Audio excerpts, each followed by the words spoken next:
Yep. Okay, perfect. All right, so it sounds like there may be people on the call that haven't had experience with Qnect or anything like that. So what I'm going to do is just in the background, I'm going to go ahead and select all of these connections. All of these main members, so we can go ahead and connect as much as possible in this environment. I'm going to go up over to our plugin, go to button 1. And what we're going to do here is we're going to try and get as much connected as possible. And we're using a preference that we have set up on our web-based application. All of the information for design, whether it's loads, the design type, LRFD or ASD, same thing with minimum bolt rows, minimum maximum material, so on and so forth. So I'm going to go ahead and submit. And what that's doing is it's exporting information out of this model up to our cloud-based system to go and interact with those preferences and start building out these components that are going to come back into Tekla along with their calculations. Now, while that's going, it'll be very quick, but while that's going, I want to jump into one big thing that we do, and that is providing value engineering and trying to make the most cost-effective and most efficient connection that we can. So if I come in here, I can simply do just this one, but I can predetermine what preferences I want to use, and I've done just that. So I'm going to go to our user-defined attributes, and you'll see in the Qnect tab at the end of this member, let's go ahead and get the information for this. That's sample 1.2. This one is going to tell us it's sample 1.2 as well, and same thing here. 1.2. Sorry, that's 1. So what we can do is we can predetermine what we want these to be. So I'm going to go to our button 3, and we'll have some different parameters set up to be able to tell what we want. So for instance, we're going to do sample 1 for all of these. We're going to say okay. Then we're going to come over to these. We're going to do sample 1.1 because they have just a little bit different in the parameters.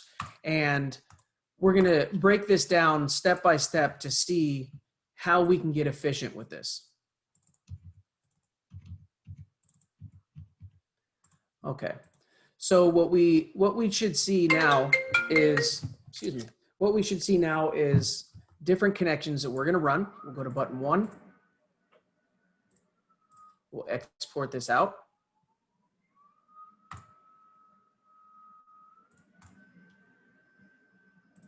Now, I told you we exported that out. We will get an email when these are done and ready to go. And that email is going to tell us simply come back in and go to button 2, and you're going to be able to import this right back into your model. So because it's very quick, depending on how many connections we're doing, typically you can go back to button 2, and right now it's blank, so it's still running in the background and creating this. But as soon as this shows exactly that session that we ran, it will be ready to go. So we have a couple ways of viewing that. While I'm waiting on that, let's jump back over here. We'll go to button 2 to bring up. Don't have to wait any further. Let's go ahead and do this. So we're going to see a breakdown on the beam to column web connection.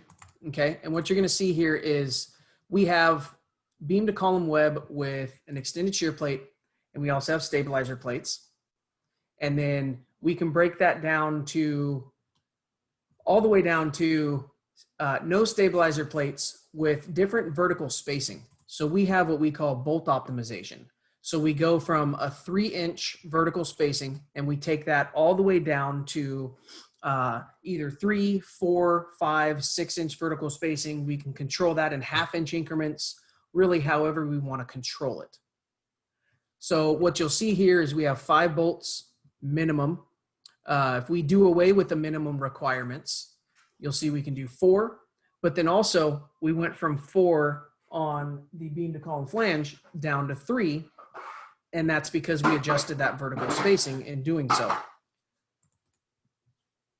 So what we're looking at for this member is we need 26 kips as a requirement. We are good for 31 kips as the capacity. Let's come over here. Same thing, we need 26. We're actually good for 26.6. So our utility ratio, or some may look at this as a DC ratio, is 97%. We're very efficient. So we can definitely start digging in and getting the best out of these connections.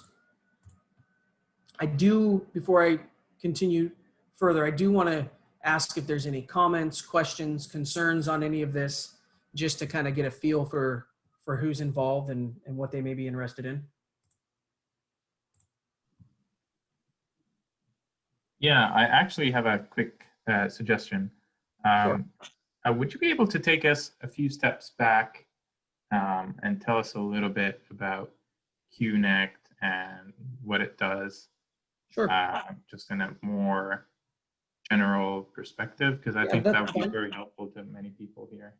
Yeah, no worries. So basically, think of Qnect in a fashion of when you have a detailer on a project, they are either going to be working off a design set that is already mandated and providing design details, and you have to go ahead and create those with your interpretation of what that is, send them in for approval, or you may be left in a delegated environment to come up with your design alongside or through a connection engineer, and everything still has to get back into a live situation in a Tekla model or some model aspect before it goes in for approval, before shop drawings are generated, so on and so forth.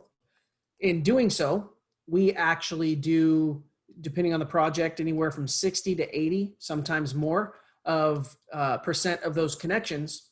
And as we do them, and I'll show you an example, as we do them, we not only bring them back into the model immediately, but if you double click on this, you're also going to see that we have a full calculation for that one connection. So it can be reviewed in a model, or it can be printed, which I can show you an example here. This is a calculation package example, and it can be printed just like this for review, full portion of this calculation. So we are a software that kind of bridges that gap for detailers, fabricators alike, getting these connections into a model, one with accuracy, with speed, and it's physically there. It's not just using a third party and then it still has to be created. It's all coming into that live situation. Did that answer your question? Yeah, that's actually a good background about it. So essentially what it does is, so you'd have like the Tekla model that doesn't have any of the connection details or even the design. Is that right? Right. Yeah, you have a stick model, what we would call an ABM stick model, something like that, for ordering materials. And instead of having to go in and start, this is your stick model, instead of having to go in and say, okay, well, I want to do something like a beam to column, and go find which one you're going to use, select it. So say I was going to do a column connection, and I want to go and I say, okay, well, it's not this one, but it's similar to this one. So I'm going to select here and here. And then this is, one of the Tekla defaulted connections. So this is how it comes in, but now I'm going to have to come in here and I'm going to have to open up the dialog, and I'm going to have to start filling all of this information out to get this built out the way it should be. And even when that's done, I don't have calculations for that. So the calculations are going to have to come from either the EOR when they mandate this, or from a connection engineer when you work alongside of them and get that probably a 2D sketch or detail from them, and then it still has to be manually interpreted and placed into the model. In fact, we bridge that gap and do that not only accurately in a model, but also with calculations to back every single thing up.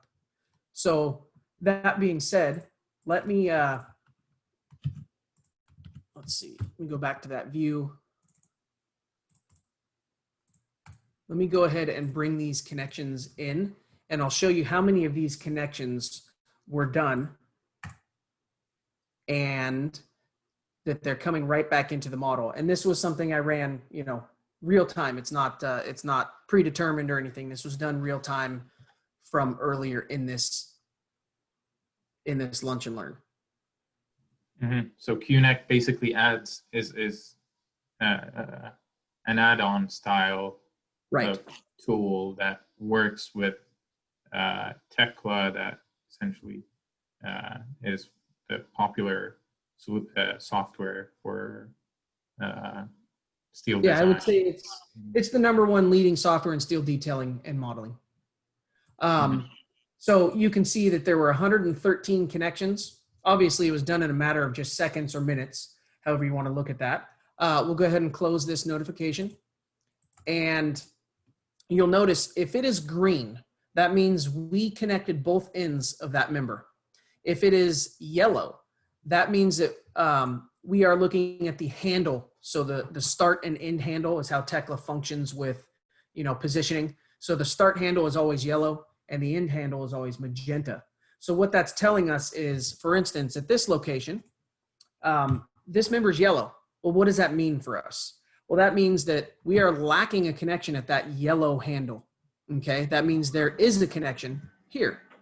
And then opposite of that, we are lacking at the end here, but we are good at the start. Now, obviously, if we're good at both ends, as you can see here, we're good here, and we're good here. Okay, so it's green. You will see some maybe blue on this. This was from a live project as an example. And what you'll see is this is blue because they had a specific moment connection that they needed, and they already had a detail for that. So we just tagged it as such so it kind of stands out and we're aware of it. So what we would do is we would come in and start vetting these areas. We did our full sequence or full floor, but obviously we don't want to just leave it there. If we can come in and say, all right, let's go ahead and do this location as well. And let's see what we can come up with. We'll submit that out. And the nice thing about this is, like we said before, it is very quick. Speed is what we're looking for. So let's go ahead and use that speed to get this stuff coming back in. We'll see if this is going to allow a connection here. And if you do not have a connection that comes in, that is simply because we could not do that with the parameters that have been given. So we're not going to bring a connection in that is not a viable connection, because we don't want to be misleading whatsoever. So we'll go ahead and bring this in. And there it is. And you'll see that member went from yellow to green. Now, if you are in an environment where you say, all right, we want to start looking at some things for value engineering purposes. So we have a 12 by 19, and we are required at the end here, which is the end, to accomplish 17 kips or greater. So, okay, we get a fabricator that says, yeah, I'd love to take this job on, but I would much rather do an extended shear plate there so I don't have to cope anything. Okay. So we can now on the fly come over here and say, let's do an extended shear plate. So if we place it in the model, it's going to override our global that's in those preferences. But then you'll see the cone turned red instead of being that initial green cone. That means it's ready to be revised. So we can come back later and revise that if we'd like, or right now we can go ahead and do that. And what we're going to do is, that's a standard 3-inch vertical spacing. It was used with sample 1, but in fact, I want to do this and I'm going to use it with sample 1.2 because I want to take advantage of bolt optimization for this. If it is something that's qualified by the EOR in this project, that they're okay with removing any minimum bolt rows, as well as adjusting that vertical spacing. So we'll go ahead and submit that, send it out. So what we should expect to see here is a connection that has the potential to not have 3-inch vertical spacing, but stray away from it if it is useful. And it should have no cope, and it should have an extended shear plate, and we will meet 17 kips or greater. So we'll go back to our button 2, and it looks like it might be the Zoom call pulling some of the bandwidth a little bit. I have noticed in the past, I don't know, few months, school being back in, a lot of the kids are stealing my internet power. All the lovely distance learning. So let's go ahead and say submit here.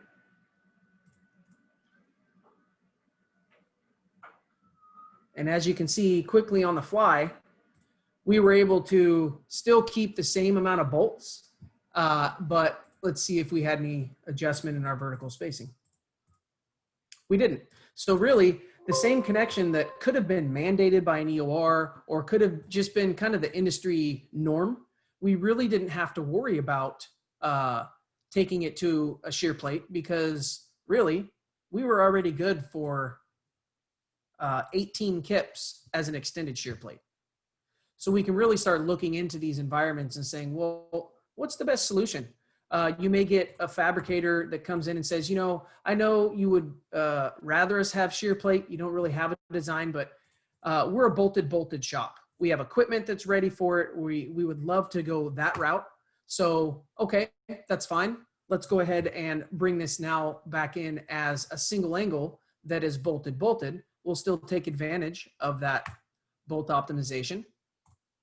And now what that's going to do for us is, you know, in the matter of just a couple of minutes, we went from a shear plate to an extended shear plate, removing copes. We'll add the cope back in, but if it's the parameters that they deem useful, because maybe they have automated equipment ready and good to go for this type of situation, we will go ahead and then bring a single angle in, and you can see where value engineering or really just an alteration in design can be done on the fly very quickly with full calculation backup.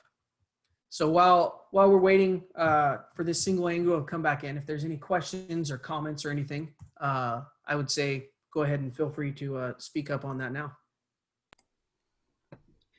Yeah, hi. Could I ask a question, Josh? Yes, please do.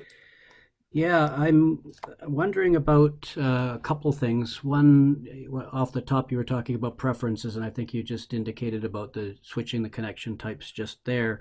Could you show us, or maybe you're planning to anyway, what the format of the calculations is? Because you know, a lot of times when it comes to connections, it's not quite as well defined in the specification exactly how to do it. There's interpretations involved, and I guess the EOR would still be the one taking responsibility for. Well, not necessarily the EOR, but maybe the fabricator will take responsibility for those connections. So it's going to be important to know what the assumptions were. And Sure. a second part of the same question is, if the connection like what you're showing us here requires a stiffener, is that part of the process, or do you have to identify if you have a flexible web and need to stiffen or something like that? Sure. So let me jump on the second part of that first. So say you have a post or something above or below, and you need a full depth connection here. Or maybe you're going to treat this as a spandrel, and when you do that, that spandrel is going to also have not only a full depth connection, but also maybe a stiffener on the backside. Okay. So let's go ahead and delete this connection. We're going to come in and we are going to tag this member to be a spandrel member, because on this project, maybe that's what it was required from the design. Okay. So we are looking at, yes, it is a spandrel beam. Let me bring in the preferences for this project. It may have timed me out in the background. Let me go grab these real quick. So what you're going to see is I'm working with jobs here, and that was in the Qnect. This one is mine for demo purposes, so on and so forth. So that sample 1, okay, sample 1.1 and 1.2. We'll just go to sample 1. These are the preferences I'm talking about that we set up, and these are the ones that we go to for our information. So you'll see that bolt optimization is turned off. We are not using that. So we're using standard 3-inch vertical spacing. In fact, when we run this, we are only trying shear plate. But if shear plate didn't work, we do have the ability to say, okay, shear plate doesn't work. Let's try extended shear plate. That doesn't work. Let's try double angle, bolted. And if that doesn't work, you know, we can do 4 different preferences to cycle through if that's something we want to do. You may want to do that more at the beginning of a project to get a feel for what is working more than not. for that environment, so you don't have multiple mixed use on the project. Then coming to forces, we're looking at, in this case, LRFD. You can call it ASD, depending on the what's in the design. In this case, we have minimum rows, and we're also qualifying, a key thing there, qualifying short spans. So if it's 15 feet or less on a span, and there is nothing supplied by the design team along the lines of forces as a required capacity, then we can place this in here and have this qualified in hopefully our first RFI on the project before it even kicks off. But these are the parameters that we're now using. So I'll go to the minimum job requirements, and I'm just gonna go all the way down to where we have the connection preferences for a spandrel beam. I'm gonna say for full depth shear plate and beam spandrel to fill maximum rows. So yes, we do want that. And then is a backup full depth stiffener required at spandrel beams? Yes, it is in this case. So we'll go ahead and say submit. We'll come back in here. And now we'll come in here, go to our button 1, because remember we called this a spandrel. So now if it is a spandrel, it's going to look for that. That was in sample 1. We'll submit this. And what we now should see is you should see a backside stiffener come in. You should see maximum row of bolts and full depth. So let's go ahead and go to our button 2. Yeah, see, it's definitely bandwidth. This does happen from time to time in a Zoom meeting because it just kind of sucks from your power. But typically we do about 3 to 5 connections every second. So you go back to button 2 and it'd be ready very quickly. Let's go bring this in. So this is connecting to a cloud, essentially. Is that right? Correct. Yeah. Cloud-based system. That's correct. So now you can see that is full depth. Okay. And at the same time, we do have a backside stiffener that's also been placed in here. Now the calculation itself does not include the stiffener for the calculation. It will only include the connection, at least at this point in time. So it's more for aesthetics and job needs that backside stiffener is there. Does that make sense? Yeah, that makes sense. Okay. Just along those lines, I don't want to dominate here, but another thing popped into my head that's related to this, because you were talking about value engineering, and I think that there's a sort of a optimization implication there. Does the software look at, obviously a fabricator needs all these connection pieces, they come from things like plates, and you don't want to be sourcing a lot of different thicknesses of plate. Does it Yep. take into account more than just one connection at a time and look at the overall fabrication process? Yeah. So we have an iteration control process. So let me come into that same project for sample 1. And so we have what's called iteration control. So for plate, we can actually say, so the thickness of plate, we want to use 3/8, and we want to use this, it's using this in a hierarchy. So we'll try 3/8 first. If that doesn't work, we're going to try 1/2 inch. A certain fabricator may say, I don't like 5/8 material, my machinery, whatever it is, I want to go 3/4. So we will not have 5/8 on this project. Same thing with 7/8. I don't like it. It's not readily available. Let's go to 1 inch. So if this is all we show, that's all you're going to see on this project when it comes to shear plate thickness: 3/8, 1/2 inch, 3/4, or 1 inch.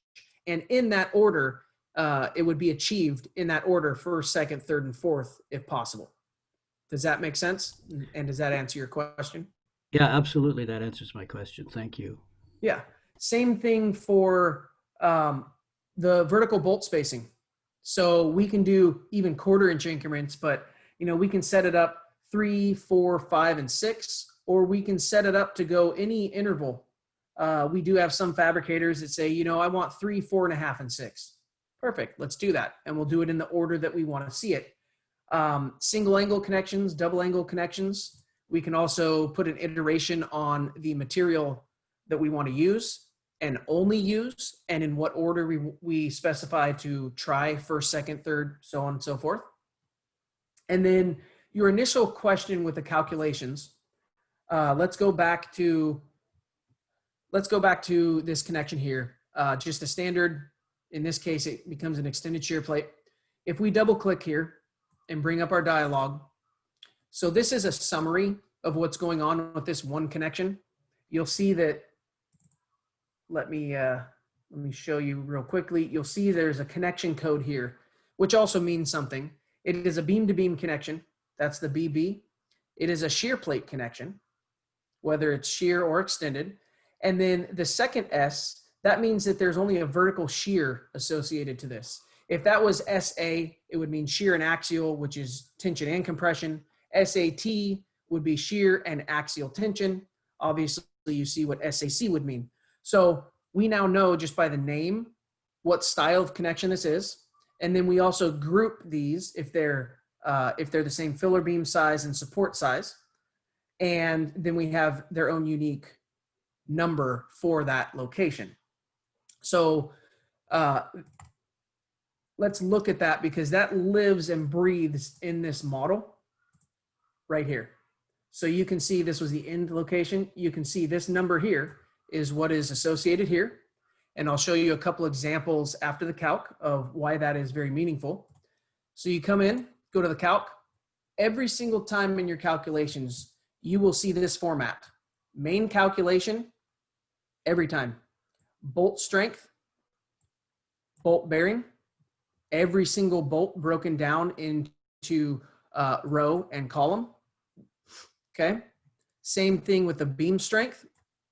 And then in this case, it's shear plate. If it was a double or single angle, those would come in lieu of shear plate. And then your weld is always at the end. So it's the same format every single time. So there's no guesswork to, okay, how do I read this? You know, once you've read it and you understand where we're getting information, how we're doing it, it's the same format over and over and over, no matter which connection type you're looking at. Beam to beam, beam to column web, beam to column flange, so on and so forth. Does that answer your first question? Yep, it does.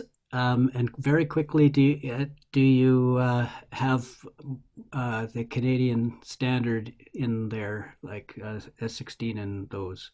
So we are very close to having, I don't know an exact date, nor can I say an exact date because I'm not involved in the coding aspect of it, but we are very close to releasing a complete CISC code. And it's not just certain connections, it's our entire capabilities that you see with this AISC, but just with a different code, okay? So we can definitely touch on that. We already have metric capabilities. You know, even though we're in America and we decide to be the nuisance in the world and do it imperial and try and have fun with decimals all over the place. But, you know, we decided to do that to ourselves.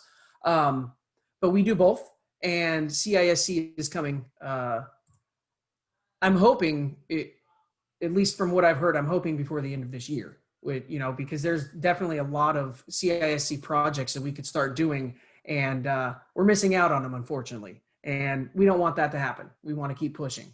Now, from a connection engineering and EOR side, as a package, obviously, yeah, this is all in the model. It's great to see. Awesome.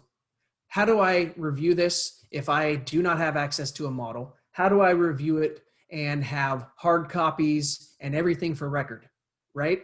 Well, what you're going to end up doing is, say this one floor in this area was a sequence.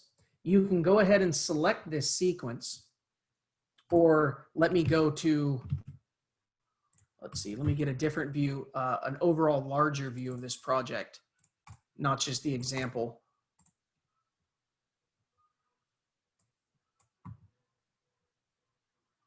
So this was a larger mid-rise style structure. And obviously with a submittal package, we're going to break it down into sequences of a submittal. We're not just going to do the entire structure, because who wants to look at that as an EOR and is it efficient? No.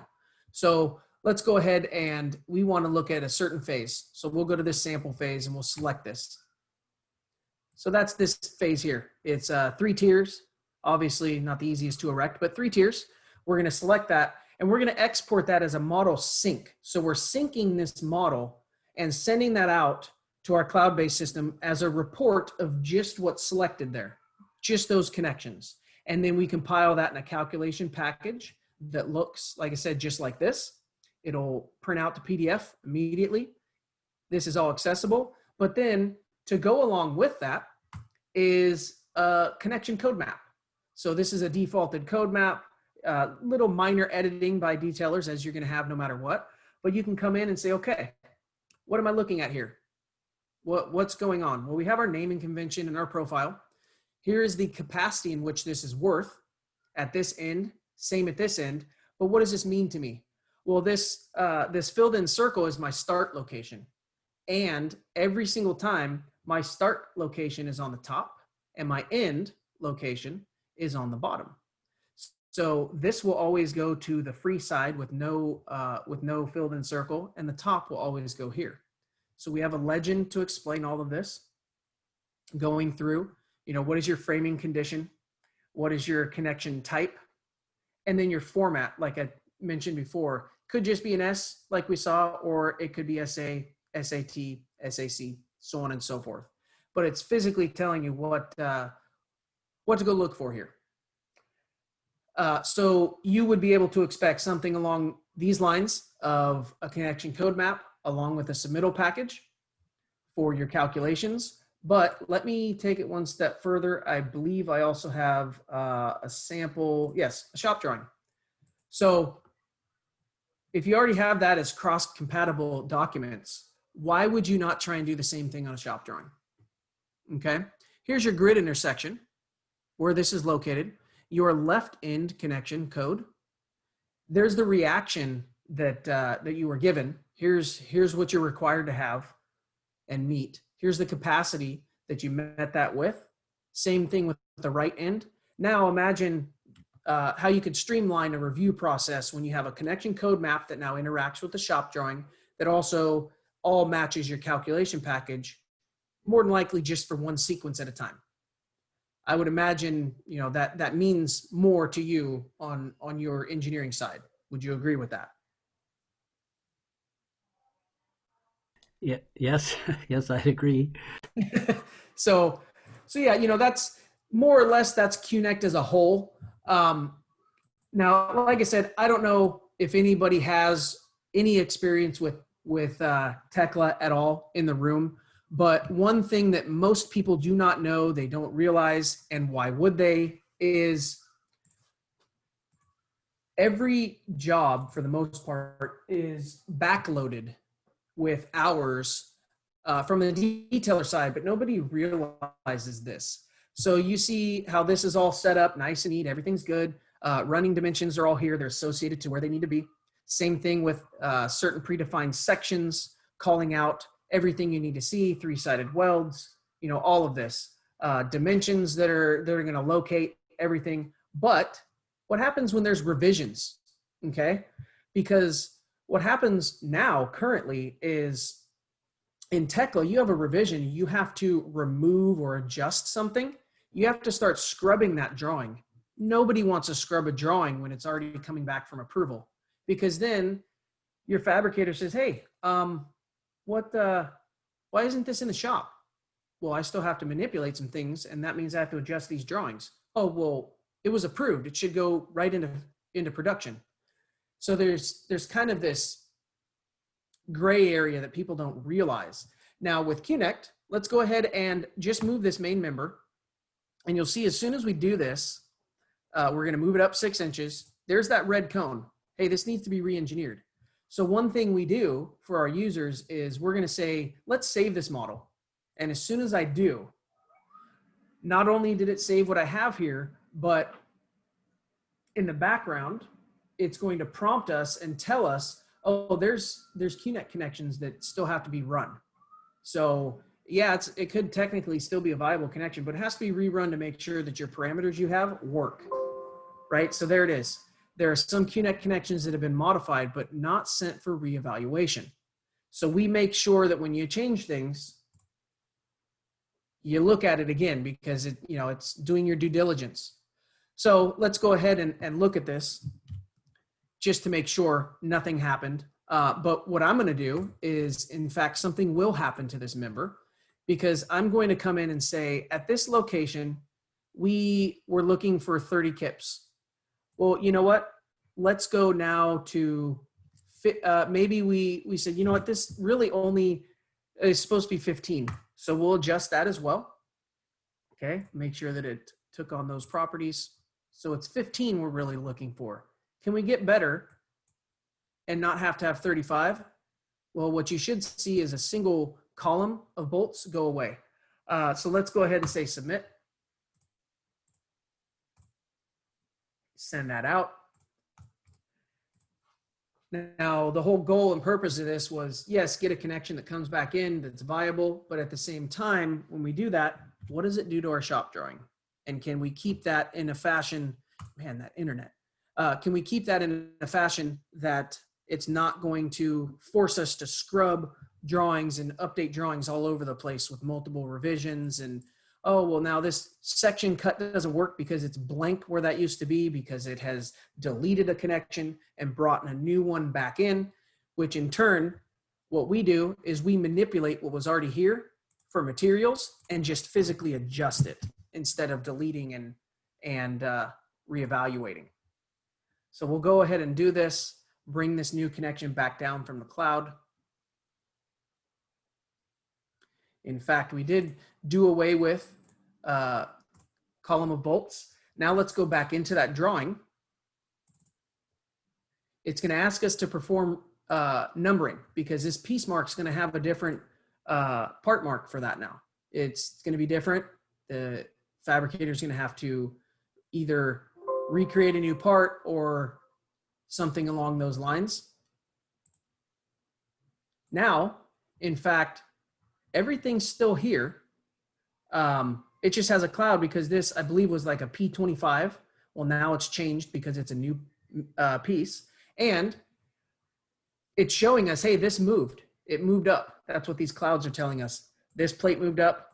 All of these moved up. But it still keeps our reference points because we didn't delete anything. We actually, in turn, just adjusted. So it's a new running dimension only in the aspect of the dimension itself. We don't have to go back in and replace these in here. So now you can just remove all of the dimensions you don't really need. I mean, all of the clouds you don't really need, and you can be off and running and ready to go to the shop. So that's more of just some functionality, just so people understand how things may work in this environment. But you know, we're truly going for user experience, effectiveness, because schedule is everything. As you guys probably know or will experience if you haven't yet, you get a job. Hey, we're 2 months behind. You're going to start in 2 weeks, but we're 2 months behind. And it's constant. It always happens and it compounds. So schedule is huge when it comes to that. And that's why we're always trying to be as fast and accurate as possible. In fact, to touch on that accuracy, these are all placed as individual welds as they would be. And they are also shown to the true length on both sides, above and below, as well as a volume. So a fabricator or an erector can put a deposition rate to that for their welding, how many passes, if it's multi-pass, and they now know how long they can expect welding in the shop or the field. And they also know this is a 1/4 inch fillet weld. So, you know, I mean, I could go all day long with multiple different things. Obviously, this is a lot to absorb all at once. You will have questions. That's actually why is to handle those questions, the user experience, things along those lines. So if anybody has questions, please fire them off. I would love to hear them because one thing you will always hear from me is constructive criticism is the absolute best way in this industry for all of us to grow. So there's no question that makes me feel bad. You're not going to hurt my feelings.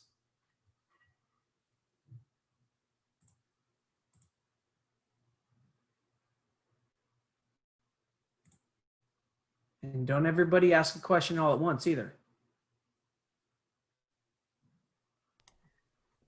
Well, I wanted to give everyone else a chance, but I gave them the chance. And so I'm going to I got to ask another question, and this Sure. has to do with more complex connections. So, it's like two parts. The first one being, can you do connections for canted beams and skewed beams? And I think the answer is yes, based on what I saw. And then I guess there, if it's a very complex connection, is there any, is there a module or any kind of accommodation for needing a finite element kind of solution?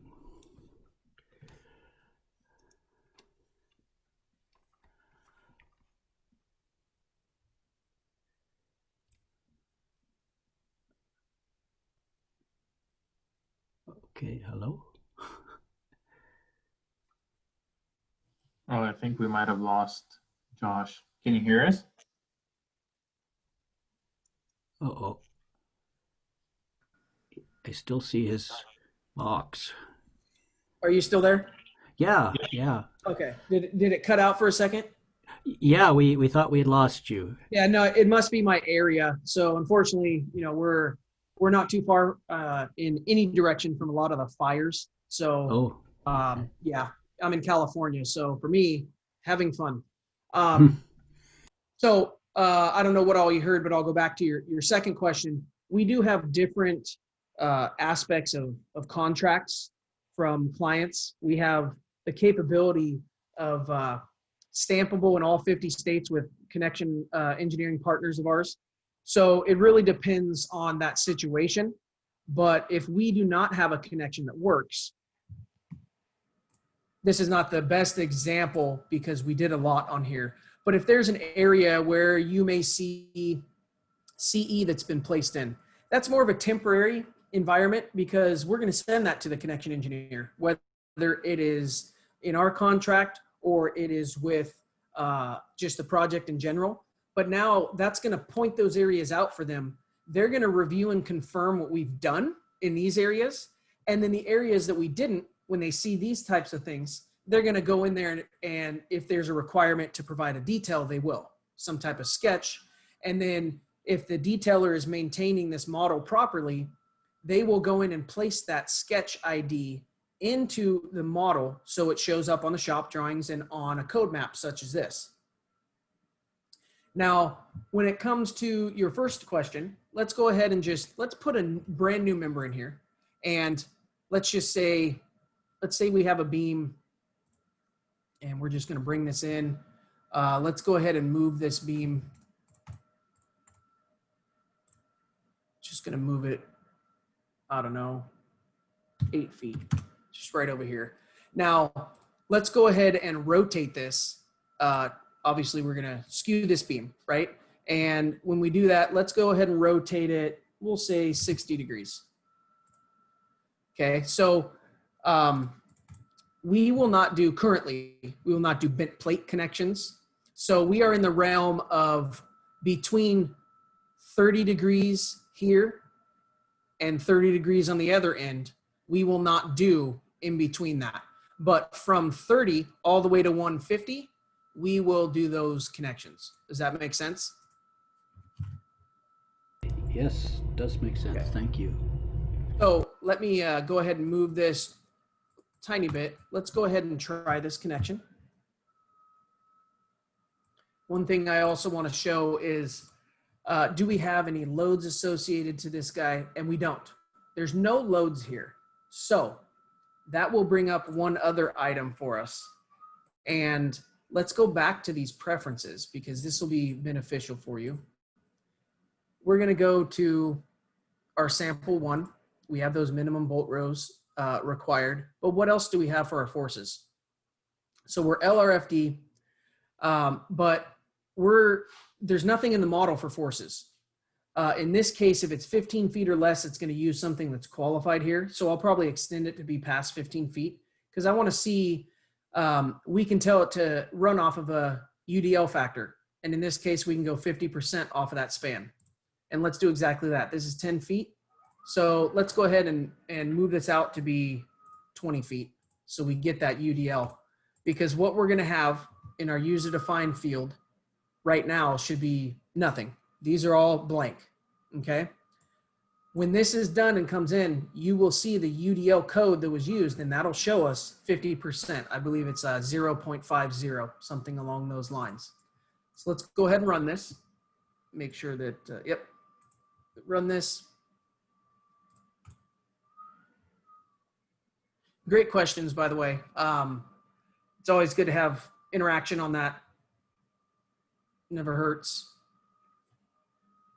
In fact, you know what? Is this skewed as well? I mean, sloped? It's hard to tell if it's actually sloped. It is. We don't want to do that. Let's go ahead and that's just going to throw a whole wrench in demo purpose. There we go. We'll go ahead and do this one more time.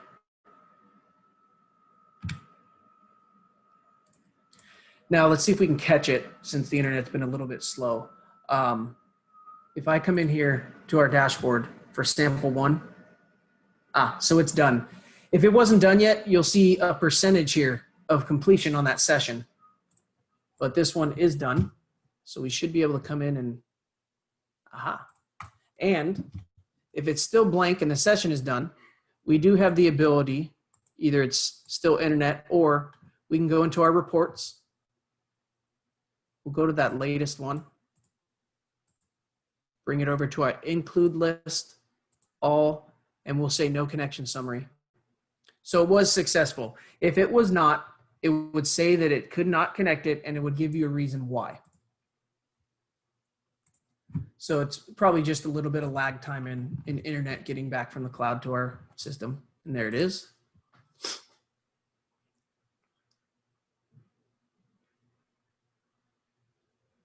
There we go. Okay, cope, everything's there. You can see top flange coped as well. And obviously shear plate's gonna be on that far side. So it's erectable. And what you're gonna notice here is, let me get the information. So with the UDL, we needed 54.75 kips as a requirement. We met that with just under 60. So our ratio is 92% and it was used as a 0.5. So again, if we come into this component, you're gonna see main calc, same presentation, bolt strength, bolt bearing, every bolt, every column and row, beam strength, shear plate calc, and weld. So same format. Now the only thing that you haven't seen is a web reinforcement. So let me pull up an example. Let me go find an example real quick of a web reinforcement. You know what it might even be. Of a web reinforcement that if this needed reinforcement, when we come into this report, you can come to our doubler report and it would show you what's going on here. In fact, I'll just show you an example.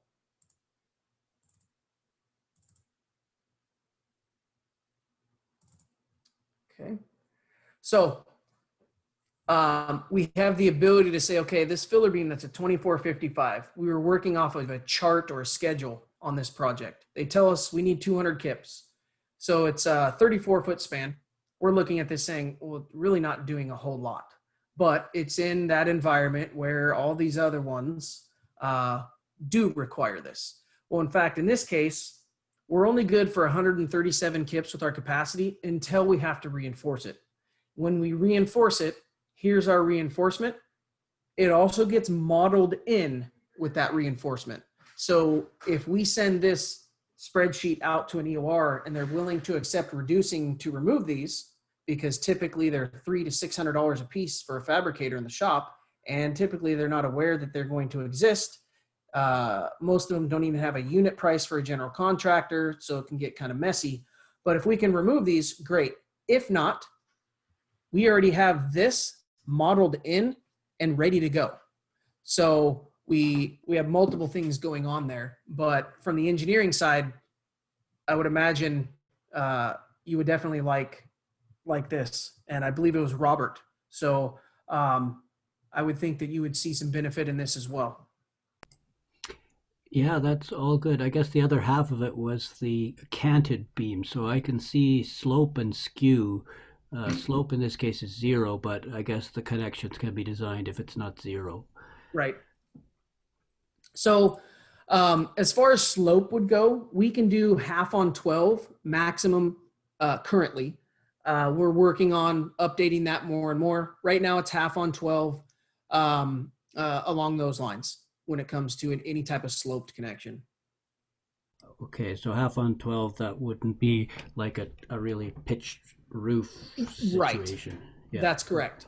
So we know that up front. So when clients come to us and they have a larger pitch than that at a roof, we'll let them know, listen, our main focus is not that area, but here's some connection engineers that we work with that can get that done very quickly. Or we may even come into a project, here's our price, and that includes a connection engineer. So either way, you're going to get those connections regardless.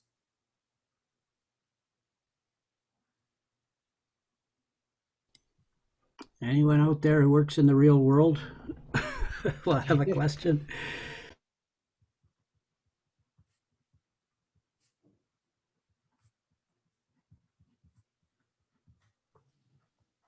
Actually, I have a question while we'll see if anyone else has.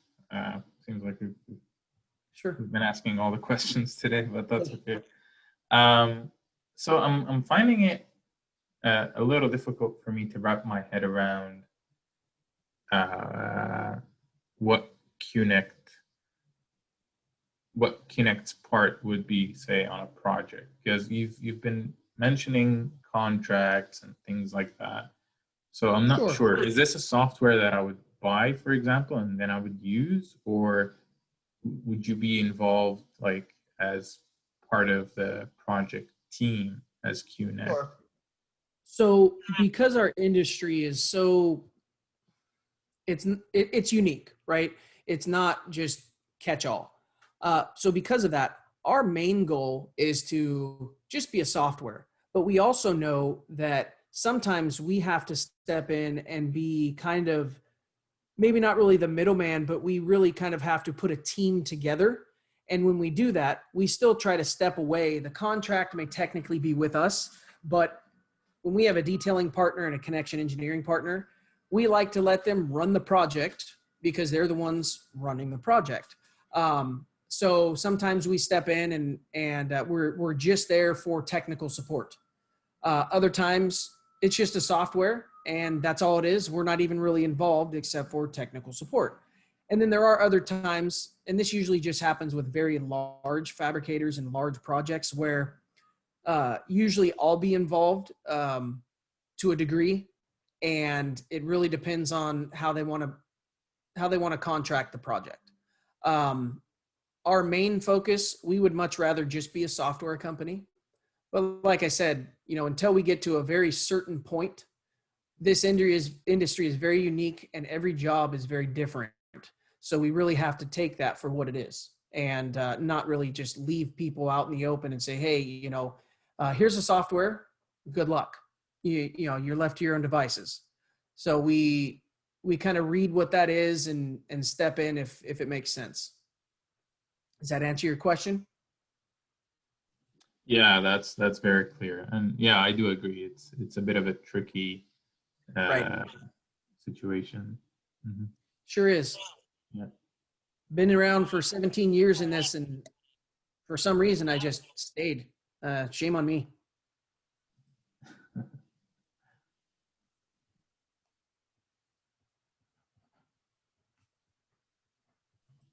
Okay, do we have questions from anyone else? Oh, I see Dean has unmuted. Awesome. Yeah. All right. Is the connection design limited to gravity connections or shear only connections, or can you do moment connections? For example, a moment connection to an HSS beam or a wide flange column? Sure. So first and foremost, we wanted to do the meat and potatoes on a project as far as the majority of the connections, for the speed purposes and pushing forward, getting to an approval process faster, things like that. Now we can do bolted top and bottom bolted moment connections.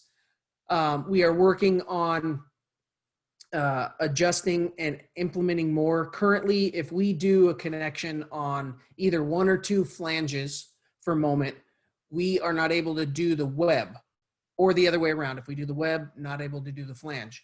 Obviously, we want to be able to do all of that. So it is something we're working on. We're constantly updating. Same thing with welded moment. We can do that as well. None of it is currently seismic. It's all R=3. So that's where we currently stand with that. Beam to beam moment connections do not exist yet. And vertical bracing, we do HSS vertical bracing to a column flange. That's where we are right now. We just built that out and it was done this year. There's millions of iterations that can happen in that environment. So the build out took almost 2 years, but now that that exists, now it's more adjusting and adding different materials and meeting that information with the code. So it'll go much faster, more and more design, column web, not just flange, HSS, and then also double angle instead of an HSS brace. Those types of things will be coming in near future. But to answer your question, partially is probably the best way to say it. Okay, thank you. Yep.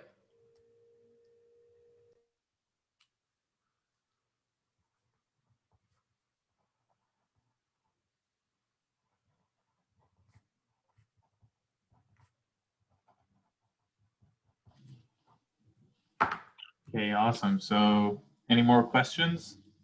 I see we have reached the 1 p.m. mark over here. Right. So we'll take one last question if there is, but if not, I think we can wrap up. Yeah, like I said, it could be a lot to take on, to take in and absorb. This is something most people aren't used to because the nature of it.